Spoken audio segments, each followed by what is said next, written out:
તો ભાઈ મારા પાસે ભાઈ આટલા રાઇડિંગ ગિયર્સ છે, તમે જોઈ શકો છો. પહેલાં જે મેં હેલ્મેટ લીધું હતું એના વિશે વાત કરું તો પહેલાં એમટીનું હેલ્મેટ આ લીધું હતું, એ પણ ભાઈ જૂનું થઈ ગયું છે. પછી આપણે એ હેલ્મેટથી બીજું હેલ્મેટ અપગ્રેડ કર્યું હતું, એ પણ ભાઈ એમટીનું જ હેલ્મેટ છે. આ હેલ્મેટ કરતાં આ હેલ્મેટ થોડું વધારે સારું દેખાય છે.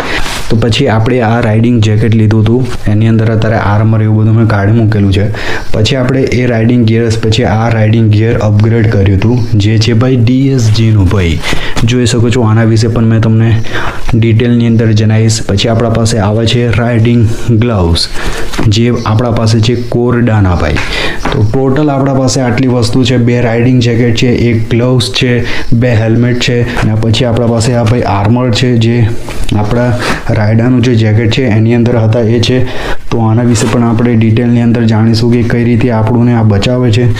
આ આપણે શોલ્ડરનું આર્મર છે, એક તો ભાઈ ડેમેજ થઈ ગયેલું છે. નેક્સ્ટ વિડીયોની અંદર ભાઈ 1 by 1 આપણે ડિટેલની અંદર વાત કરીશું. બધું થઈને ટોટલ કેટલાનું હશે કમેન્ટ કરીને જણાવો ભાઈ.